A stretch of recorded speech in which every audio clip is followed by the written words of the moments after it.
وەگوتم لەسەر پرسی دژە کۆچبەری لە ئەڵمانیا و لە ئەوروپاش میوانێکم هەیە کە پرسی کۆچبەران ناکۆکی نێوان پارتەکانی ئەڵمانیا و دابەشبوونیانی زەق کردوتەوە و ئەمڕۆژ وەک باسم کرد خۆش پیشاندانێکی بەرفراوان دژی پارتی AFD ئەم جامدرا لەگەڵ هەورامان عەلی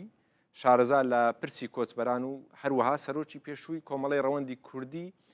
لە ئەڵمانیا بە شێوەیەکی ڕاستەوخۆ قسە دەکەم. ئەو کاتتان باش کاک هەورامان، دەمویست ئەوە بپرسم هۆکاری هەرە سەرەکی بەهێزبوونی دەماری دژە کۆچبەری لە ناو بەشێک لە پارتەکانی ئەڵمانیا بە تایبەتی AFD چییە؟ کاکە زۆر سپاس. تاوان هەر ڕاستکردنەوەیەک من پێشتر جێگری سەرۆکی کۆنفدراسیۆن بووم، بەڵام لە کۆنگرەی دووهەم من خۆم هەڵ نەبژاردەوە، ئێستا تەنها وەکو چالاکوانێک و نووسەرێک بڵێن. زۆر سپاس. طبعاً ئێستا ئەو بابەتی مەسەلەی کۆچبەران چەند ساڵێکە با بڵێن لە دوای 2015 و 16 بووە پرسێکی گەرم بە تایبەت لە ئەڵمانیا و ساڵ بە ساڵ ئەم بابەتە تەشەنەی کرد لەگەڵ کۆمەڵێک هۆکار بڵێن. هۆکاری یەکەم ئەوانە بوون کە ڕێژەی زۆری پەنابەران ڕویان لە وڵاتە کرد، یعنی لەگەڵ ئەوەی کە ئەڵمانیا بۆ خۆی وڵاتێکی گەورە و فراوانە و هەمیشە پێویستی بەوە هەیە دەستی کار خەڵکانێکی بە ئەزمون و بەتوانە لە زۆر بوارە کە ڕەنگە کێشەی هەبێ لە لایەنی تەندروستیەوە، زۆر لایەنەوە کە ئەڵمانیا پێویستی بەوە هەیە خەڵکانێک بێن لێرە کار بکەن. ئەمە یەکێک بوو لەو هۆکارانی کە ئەو کات CDU لە سیاسەتی بڵین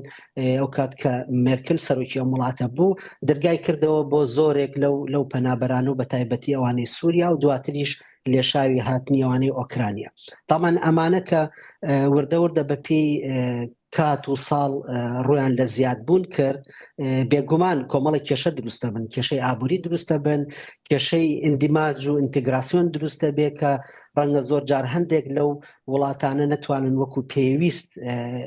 ئەو ئینتیگراسیۆنە ئەو بەرنامەی کە ئەڵمانیا دایناوە خۆ گونجاندن لەگەڵ ئەم وڵاتە و سیاسەتی ئەم وڵاتە یا خۆیان بگونجێنن. پاشان ئەو بیر و فکرە با بڵێن تیرۆریستیەیان ئەو تونڕەوە ئیسلامی کە بە تایبەت هەبوو، ئەمانە زۆر تەئسیریان هەبوو، چونکە لە چەند ساڵی ڕابردوو 2023 و 24 کۆمەڵێک هێرش کرایە سەر زۆر شوێن بە تایبەت ئەو کاتانی کە پێی ئەڵێن کریسمس یان جەژنەکانی سەری ساڵ بۆنەکانی سەری ساڵ کە لێرە زۆر ئەو شتانە گرنگن، هێرش کراوە خەڵکێکی زۆر کوژراوە، دواتر بە چەقۆ هێرش کرایان ئەم بابەتانە بەردەوامیان هەبوو کە ئەمەش بووە هۆی ئەوەی کە تەنانەت بە پارتی دەسەڵاتیشەوە و لەژێر زەختی هەموو لایەنەکانی ترابیر لەوە بکەنەوە کە گۆڕانکاری لە سیستەمی پەنابەری بکەن و لەو ماوەیەشە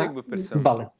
ئەو خۆپیشاندانەی ئەوڕۆ لە دۆسڵدۆرف کرا ڕۆژانە لە شارەکانی دیکەش دەکرێت پێ دوایە کاریگەری لەسەر کەمبوونەوەی دەنجی پارتە ڕاستڕۆ دژە کۆچبەرەکەی ئەڵمانیا هەبێت؟ نا بەعکسەوە ئێستا ڕاستە کۆمەڵێک خەڵک و کۆمەڵێک ئەوانەی کە لە ڕووی مرۆڤایەتیەوە یان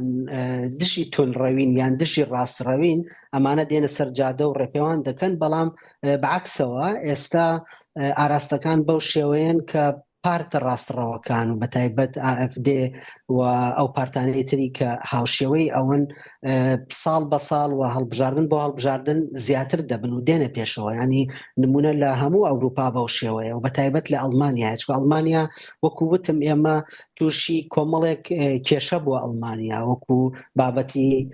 مەسئلەی ئابووری ئێستا کێشەیەکی گەورەیە لە ئەڵمانیایە بەدەر لە وڵاتانی دی، ڕەنگە وڵاتانی دی ئەوروپا ساڵانێکی زۆرە لە کێشەی ئابووریان و ئەڵمانیا یەکێک بۆ لە وڵاتانی کە هەمیشە هاوکاری ئەوانی کردووە، بەڵام ئێستا بۆ خۆی ئەڵمانیا لە کێشەدایە. بۆیە ئەمە وەکوتیشم ئەو هێرشانەی کە دەکرێن و بە تایبەتی لەم فترەی ڕابردوو هێرشکردنە سەر جووەکان و تونڕەوی زیاتر لەسەر جووەکان کاریگەری زۆری هەبوو. بۆیە ئێستا هەر کەس دەبینی یان بە تایبەتی گەنجەکان، ئێستا بە تایبەتی گەنجەکان تەنانەت گەنجە بیانیەکانیش ئێستا، ینی گەنجە بیانیەکانیش ئەوانەی کە بە جۆرێک لە جۆرەکان ئیندیماجیان کردو یان ئینتگراسیۆنیان دروستە لێرە لەدایک بوون لێرە ینی وەکو ئەڵمانێک بیرەکەنەوە دژی ئەو بابەتی مەسلەی سیستەمی پەنابەریان کە بۆ خۆشیان لە ئەسڵا لە نەوەیەکی پەنابەرن کە هاتوونەتە ئێرە ینی ئێستا ڕەنگە ئەوانیش دەنگ بە AFD بدەن ینی ئەو فکرە بەڕاستی زۆر بربڵاوە ئێستا باش ئەی کاکە دۆخی مەسەڵەن کۆچبەرانی کورد لە هەر چار پارچەی کوردستان کە ژمارەیەکی زۆریان لە ئەڵمانیایە چۆنە لەگەڵ ئەو بانگەشانەی کە پارتی AFD دەیکات دژی گەڕانەوەی دژی مانەوەی کۆچبەران و گەڕانەوەیان بە وڵاتانی خۆیان دەزانی کاک محەممەد مەسلەی بانگەشەکان بۆ خۆمە نەزانین بانگەشەی هەڵبژاردن ینی دەکرێت پرسێک یان بابەتێک بە سیاسی بکرێ ینی بابەتی مەسلەی پەنابەرانیش بە سیاسی کراوە ئێستا ڕاستە بۆ خۆی ئەو پرسە هەیە و ئاستەنگی و کێشەی بۆ دەسەڵات و بۆ حکومت دروست کردووە بەڵام لە هەمان کاتیشا بووە پرسێکی سیاسی ینی ئەو پرسە سیاسیە ئێستا کە بەکار دێ ئەگەر بێ لە ناوەڕۆکا ورد بیتەوە لە بەرنامە و پلانی پارتە سیاسەکان تقریباً هەمویان وەکو یەکن ینی ڕاستە گۆڕانکاریی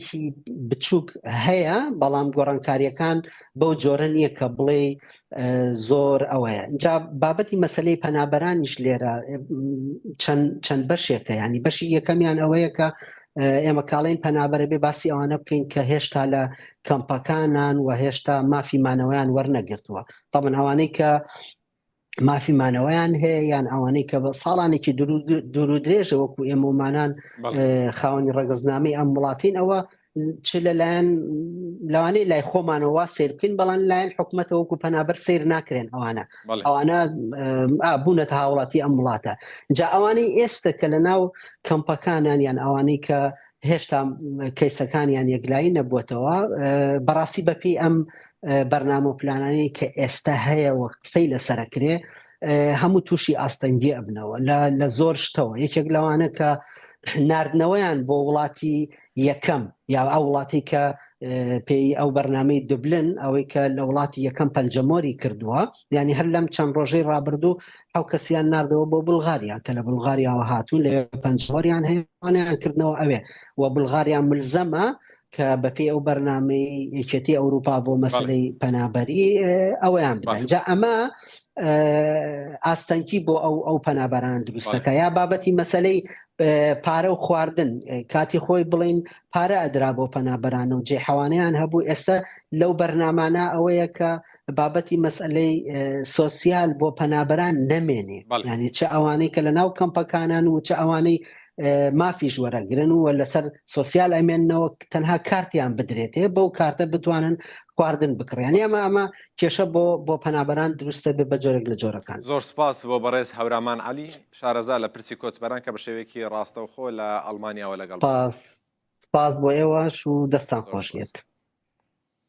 هەر لە ئەڵمانیا دەمێنمەوە دەچمە لای ئاڵا شاڵی لە کۆنفرانسی ئاسایشی مینشنە ئاڵا ئەم کاتت باشوماندوو نەبی ئەمڕۆ